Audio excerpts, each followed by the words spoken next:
Salut les copains, je suis Chloé.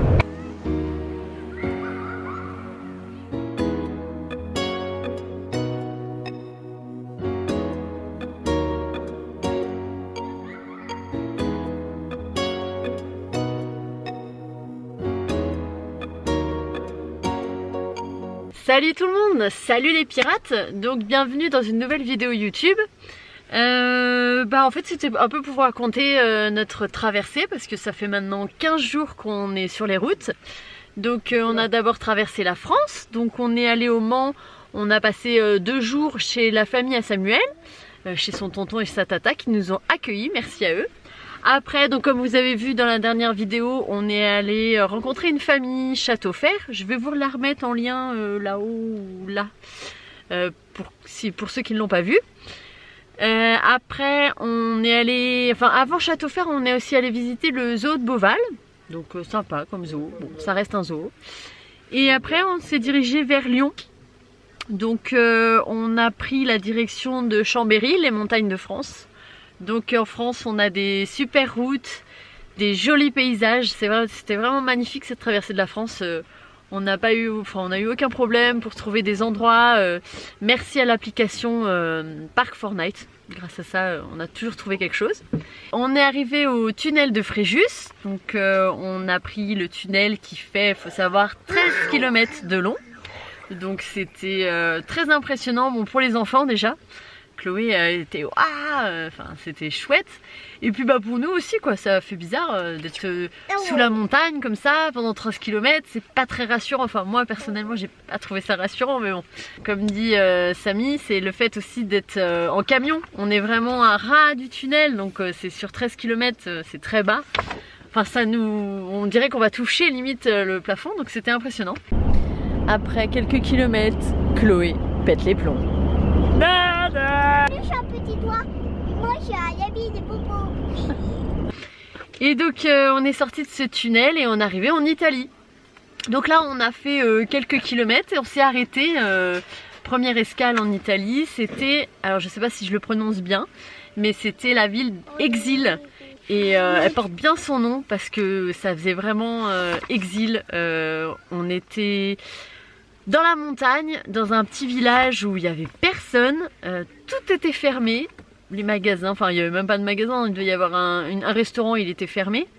Mais alors par contre il y avait une forteresse magnifique, donc on a passé une nuit là-bas, on est allé visiter cette forteresse, pas à l'intérieur mais on est monté parce que c'était sur les hauteurs, donc c'était vraiment très joli.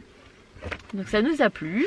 Après on a repris la route, donc on est allé direction Turin, puis Milan. Donc là c'était un peu un choc parce que c'était plat, déjà tout plat. Il doit y avoir 1 ou 2 arbres qui sont à moitié en plus morts dans toutes les plaines là. Et puis alors les déchets partout quoi, énormément de déchets, il y en avait tout le long de la route. Et alors des zones où il y avait des déchets tout regroupés là, comme si on avait mis ça là, et puis on verra avec le temps, c'était vraiment moche. C'est vraiment moche.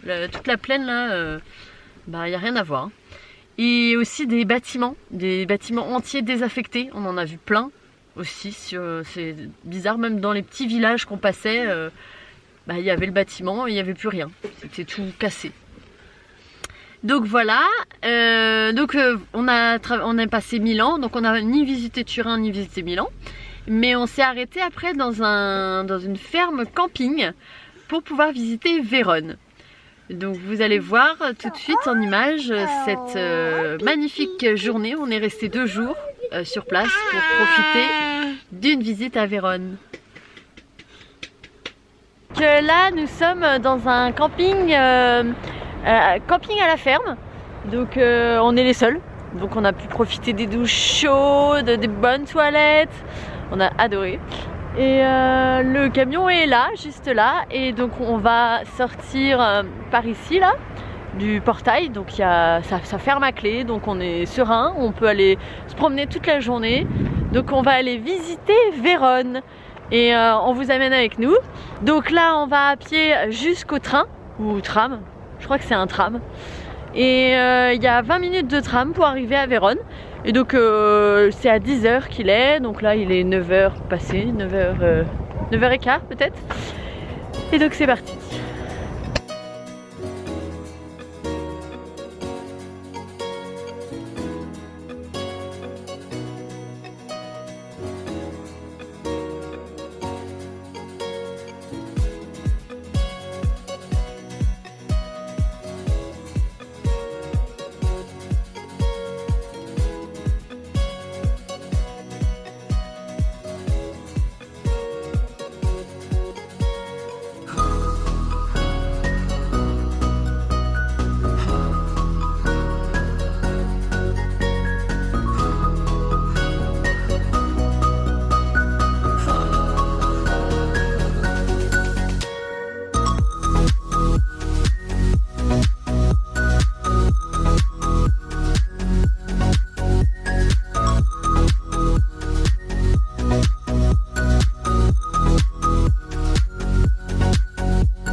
C'est dégueulasse.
Donc là nous sommes dans un petit resto à côté de l'arène, donc au centre historique de Vérone.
Je profite aussi de cette vidéo YouTube pour répondre aux questions. Il y a eu beaucoup de questions sur la dernière vidéo. Donc excusez-moi si j'ai pas répondu aux commentaires que vous avez pu laisser. Mais c'est que je n'ai pas envie de me stresser pendant mon voyage, donc je peux pas répondre à tout le monde. J'ai beaucoup de messages, mais par contre, soyez rassurés, je vous lis tous. Tous les messages sont lus par moi-même. Et donc du coup, j'ai fait j'ai rassemblé les mêmes questions qui étaient ensemble. On a des commentaires sur Facebook, on a des commentaires sur Instagram et on a des commentaires sur YouTube. Donc je vais pas passer toutes mes journées à vous répondre. Mais j'adore vos messages, continuez à mettre des messages, je les lis tous. Alors on nous a demandé à plusieurs reprises si on avait une machine à laver. Donc on a fait le choix de ne pas prendre de machine à laver parce qu'on s'est dit qu'on trouvera forcément des laveries ou alors des auberges ou alors des gens accueillants qui voudront bien qu'on lave notre linge chez eux. Voilà, donc on n'a pas souhaité prendre de machine à laver. On y a pensé, j'ai contacté plusieurs voyageurs, ils n'en ont pas. Bien sûr aussi on a le système à la main, on fera des machines à la main pour les sous-vêtements notamment. Le poids du camion, on m'a posé beaucoup de questions là-dessus, donc on l'a fait peser juste avant de partir là, à notre départ.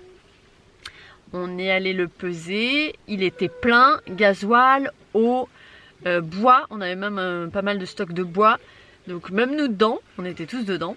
Donc il fait 15 tonnes 930 kilos, donc on ne dépassera pas ce chiffre parce qu'on était vraiment bien plein. Donc sachant que c'est un 19 tonnes, donc on est nickel. Alors j'ai fait aussi une vidéo sur la présentation du poids lourd, donc je vais la remettre ici là. Vous pourrez retourner la voir ou la voir ceux qui ne l'ont pas vue. Mais j'ai oublié de parler de notre réserve d'eau. Donc on a une réserve d'eau de 1000 litres. Donc ça nous fait à peu près un mois, un petit peu moins. Donc on a ce qu'il faut et on a une réserve d'eau grise de 400 litres. Donc là aussi on a le temps avant de la vider. C'est vraiment un avantage. Alors on nous a demandé aussi au niveau de la consommation du camion en gasoil. Donc on a, maintenant qu'on roule avec, on a déjà fait 2 pleins, donc on peut dire qu'on est à 25 litres au 100.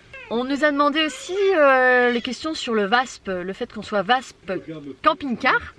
Donc je ne vais pas pouvoir vous conseiller sur cette homologation parce qu'on l'a acheté comme ça. On l'a acheté, il était VASP caravane. Tout ce que je peux vous dire, c'est qu'il faut que sur la carte grise, on n'ait pas que VASP, parce que ça donne rien. Qu'il y ait aussi le type caravane, parce que là on est bien camping-car. Et pour le nombre de places, là aussi on l'a acheté comme ça. On a 8 places assises, donc voilà, c'est aussi une chance. Donc les places, c'est 2 places en cabine et le reste dans la caisse. Nous on s'autorise à mettre un siège auto derrière parce qu'il y a la place et on préfère que nos enfants soient attachés avec nous. Donc moi par contre je suis dans la caisse, je fais des petits allers-retours mais je suis derrière. On m'a aussi posé des questions sur nos panneaux solaires et nos batteries. J'ai fait une vidéo sur la question, donc je vous laisse aller voir la vidéo. Je vais vous la mettre en lien par-ci, par-là. Je ne sais jamais où ça apparaît. Mais j'ai déjà répondu, enfin, vous aurez vos réponses aux questions que vous vous posez sur nos panneaux solaires. Alors on m'a aussi beaucoup demandé, il y a eu plusieurs questions concernant le lit à Luna. Donc on a un système de filet. Et on me demande où on l'a acheté. Donc on l'a acheté sur le site internet H2R Équipement. Il y a plein de choses, c'est pas mal comme site. Juste que le SAV pour nous est pas terrible, vraiment nul. Voilà ce que je pourrais dire sur ce site. Mais on l'a acheté sur H2R Équipement. Et enfin la dernière question qu'on nous a posée, c'est sur notre GPS. Donc nous on a un GPS Garmin 770 LMT. Donc c'est un GPS poids lourd qui nous est très utile parce que il est utile pour les tailles de notre poids lourd, la largeur aussi et le poids autorisé. Par contre, je me suis pas super bien informée avant de partir, c'est de ma faute, mais on a vraiment le GPS pour les poids lourds de marchandises. Donc du coup, les interdictions de poids lourds marchandises, il les prend en compte et on le suit pas forcément. On passe dans des villages où normalement c'est interdit aux poids lourds marchandises, mais pas pour nous. Donc moi ce que je vous conseille c'est ce GPS, mais ils en ont un spécial camping-car qui est le Garmin 770 LMT-D. c'est celui-là que je vous conseille d'avoir si vous êtes bien camping-car et non poids lourd marchandises. Après notre visite de Vérone, on a repris la route et nous sommes allés visiter Venise. Donc Vérone et Venise, c'est waouh, c'est juste des villes italiennes magnifiques. Et là, on a repris, enfin on a apprécié l'Italie à partir de leur ville parce qu'effectivement ils ont des villes très très belles, une superbe architecture, des couleurs partout. Franchement c'était très chouette. Après Venise, nous sommes partis et nous avons pris la route pour la Slovénie. Donc là actuellement j'enregistre de Slovénie, on vient juste d'arriver. On n'a pas eu le temps de voir grand chose parce que ça fait 2 jours qu'il pleut. C'est pour ça que je suis dans la cabine en train de vous parler. Mais à part les 2 jours de pluie qu'on vient d'avoir, toute la route France-Italie, on n'a pas eu de pluie. Ou peut-être très peu en France, mais ça a été super, donc on va pas se plaindre. N'hésitez pas à la fin de cette vidéo à nous mettre un pouce bleu, un super pouce, ça nous fait très plaisir. Et puis surtout des commentaires à cette vidéo, vous inquiétez pas, je vous lis tous, je vais vous mettre au pire un j'aime. Vous pouvez nous suivre sur Facebook, on a une page Facebook Famille Ghezel et vous pouvez aussi nous suivre sur Instagram, donc c'est Vivre l'instant Ghezel. Donc sur ce, on vous embrasse, plein de bisous et puis à bientôt pour une prochaine vidéo.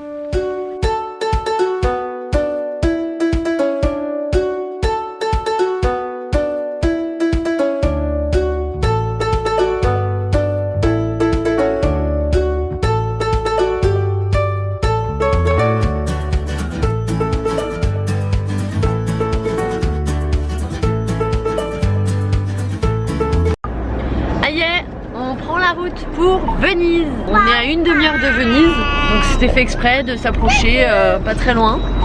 Et on va se garer carrément dans Venise, dans le parking payant. Mais c'est ce qu'il y a de mieux parce que c'était soit à l'extérieur et on payait le train, soit et puis notre véhicule n'était pas surveillé, soit on allait dedans et on payait le parking là-bas. Donc on va marcher, on va beaucoup marcher aujourd'hui.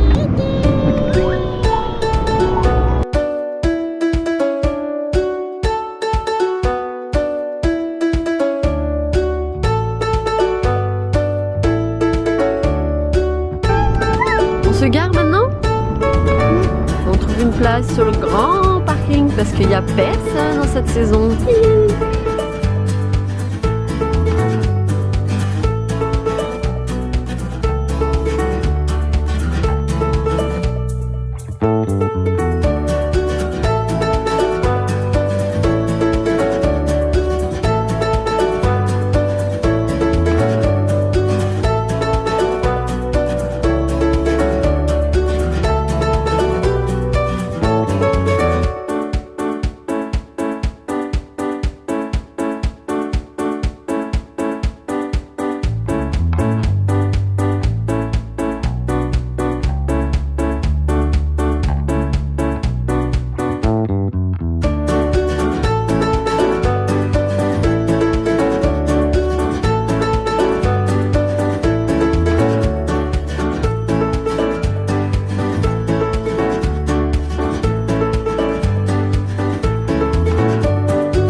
Venise, c'était génial. Franchement, là, on peut dire que l'Italie, waouh, c'était chouette.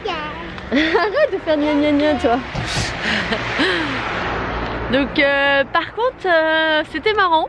Mais sur toute notre visite de l'Italie, c'était notre Ako, la mascotte de notre famille. Tout le monde voulait le voir, le caresser. Et il y a eu même une troupe de jeunes qui a voulu prendre des photos avec lui face à la place San Marco. Donc c'était très marrant. Notre chien, c'était une vedette. En tout cas, ça nous a montré le côté magnifique de l'Italie. Venise, c'est à voir. On n'a pas eu le soleil, mais on n'a pas eu de pluie, il faisait brumeux, mais c'était très joli. Voilà. À plus. À plus.